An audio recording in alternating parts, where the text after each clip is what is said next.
जय हिंद। आज हम पढ़ने वाले हैं, क्या चीज पढ़ेंगे? ग्रामर में पढ़ेंगे आज टेंस। क्या पढ़ेंगे? टेंस का हिंदी क्या होता है? काल या समय। काल या समय। इसको हम टाइम भी बोल सकते हैं। क्या बोल सकते हैं? टाइम एंड टेंस, टाइम या टेंस। ठीक है। इसका हिंदी में परिभाषा है, क्रिया को संपादन करने में जो समय लगता है उसे टेंस कहते हैं। क्रिया को संपादन करने में जो समय लगता है उसे क्या कहते हैं? टेंस। यहाँ आया है क्रिया। क्रिया, इससे पहले हम क्रियाएं पढ़ रहे थे। क्रिया किसे कहते हैं? जिससे किसी काम का करना या होना समझा जाता है उसे क्रिया कहते हैं। क्या कहते हैं? क्रिया कहते हैं। तो क्रिया को, कोई भी क्रिया को करने में जो समय लगेगा ना, वही कहलाएगा क्या चीज? टेंस। जैसे अभी तुम लोग पढ़ रहे, पढ़ने में समय लग रहा है ना, हम लिख रहे हैं तो लिखने में क्या लग रहा है? समय लग रहा है ना, उसी को बोलेंगे क्या चीज? टेंस। ठीक है।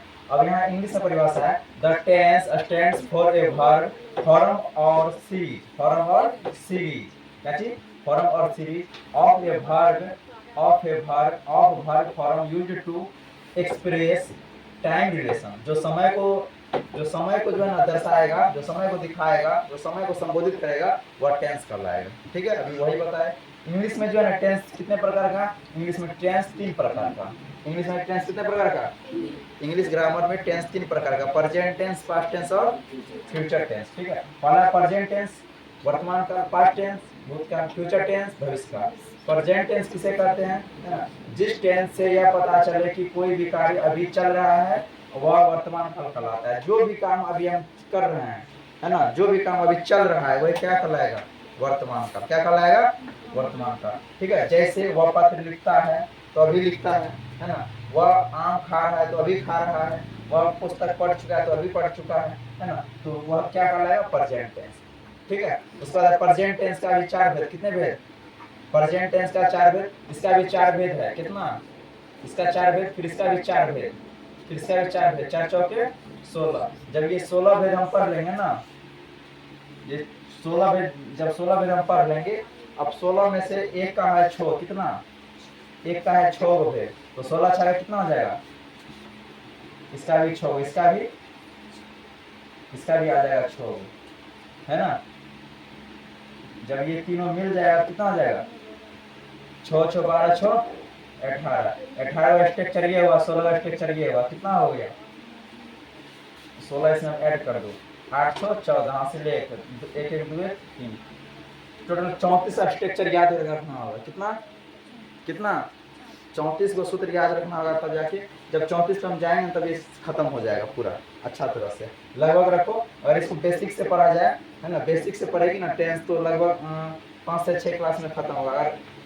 अगर जल्दी में पढ़ना है, एग्जाम को देखते हुए, तो 2 से 3 में खत्म हो जाएगा। तो हम आज पढ़ेंगे प्रेजेंट टेंस का कितना भेद? 4 भेद। पहला नाम है प्रेजेंट टेंस के, मतलब प्रेजेंट टेंस का नाम वही लिखे 4 भेद है। प्रेजेंट सिंपल प्रेजेंट टेंस, क्या नाम है? Simple present tense. का दूसरा नाम है प्रेजेंट इंडेफिनिट टेंस, मतलब सामान्य वर्तमान काल। ठीक है। प्रेजेंट कंटीन्यूअस टेंस और प्रेजेंट प्रोग्रेसिव टेंस। इसका दूसरा नाम है प्रेजेंट प्रोग्रेसिव टेंस, और इसका तीसरा भी नाम होता है, इसको बोलते हैं प्रेजेंट इम्परफेक्ट टेंस। ठीक है। तीसरा है प्रेजेंट परफेक्ट टेंस। इसका हिंदी होता है पूर्ण वर्तमान काल। क्या होता है? पूर्ण वर्तमान काल। और प्रेजेंट कंटीन्यूअस, प्रेजेंट प्रोग्रेसिव और प्रेजेंट इम्परफेक्ट क्या होता है? अपूर्ण वर्तमान काल। चौथा भेद है प्रेजेंट परफेक्ट कंटीन्यूअस टेंस, मतलब पूर्ण वर्तमान काल। इसमें ये दोनों भेद मिल करके ये चौथा भेद का निर्माण हुआ। अब एक सबसे पहले एक तरह से पढ़ेंगे क्या? Simple present tense. क्या चीज? सिंपल प्रेजेंट टेंस का परिभाषा है, जिस हिंदी क्रिया के अंत में क्या ता है, ती है, ते है, ते हो, ता हो, है ना, ता है, ती, ते है ना, ये सब मिल जाएगा। समझ आना कौन टेंस है? सिंपल प्रेजेंट टेंस है। जैसे अभी ऊपर में लिखे थे, वो पत्र लिखता है, तो अंत में क्या आया? ता है। तो कौन सा टेंस हुआ? सिंपल प्रेजेंट टेंस का स्ट्रक्चर हो गया, इसी सेंटेंस हो गया। ठीक है। अब इसका भी पहला एसेटिव, कौन सा सेंटेंस? क्या हो जाएगा? Assertive sentence.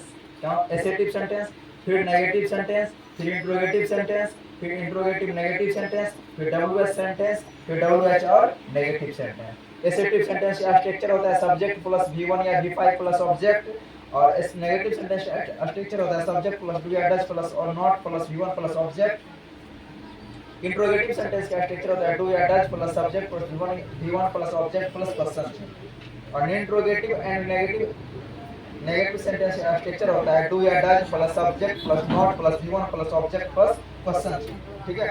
और डब्ल्यू सेंटेंस का स्ट्रक्चर होता है डब्ल्यू एच पहले लिखना है प्लस डू या डज प्लस क्या subject plus V1 plus object plus क्या क्वेश्चन चिन्ह, ठीक है। और डब्ल्यू एच नेगेटिव सेंटेंस का स्ट्रक्चर होता है डब्ल्यू एच प्लस डू या does plus subject plus not plus V1 plus object plus question चिन्ह। अब इस पे एग्जांपल मान लेते हैं, एग्जांपल लेते हैं एक दो, ठीक है।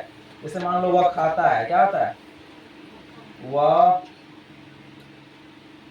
ऐसे लिखो वह आम खाता है, वह आम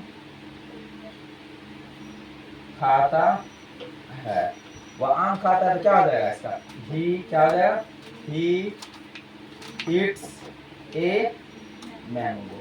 ये कौन सा सेंटेंस हुआ, ये हुआ एसेटिव सेंटेंस। कौन सा सेंटेंस, एसेटिव सेंटेंस। इसी का जब नेगेटिव बनाएंगे क्या हो जाएगा, ही साथ डू या डज, डज लगेगा, ही डज, उसके बाद क्या not, he does not eat a mango, eat a mango। Interrogative में क्या आ जाएगा, पहले डू या डज को लिख लेंगे, क्या आ जाएगा डज, उसके बाद he, उसके बाद eat, फिर a, फिर मैंगो, MANGO मैंगो। इसका फिर क्या आ जाएगा WH में, सॉरी इंट्रोगेटिव एंड नेगेटिव में सबसे पहले डू डज लगाएंगे, फिर क्या लगाएंगे ही, फिर क्या नॉट, फिर ईट, फिर ए, फिर मैंगो, ठीक है। फिर हो जाएगा WH में वह आम क्यों खा रहा है, तो वाई है ना, वाई, उसके बाद डज, क्या जाएगा वाई डज, है ना, ही ईट ए मैंगो, MANGO मैंगो। इसमें क्वेश्चन चिन्ह, इसमें भी क्वेश्चन चिन्ह, इसमें भी क्वेश्चन चिन्ह। फिर हो जाएगा WH में वाई डज, ठीक है। फिर हो जाएगा ही, फिर नॉट, फिर it a mango, MANGO mango, question चिन्ह हो गया। आई होप अंडरस्टैंड, समझ गई होगी, ठीक है।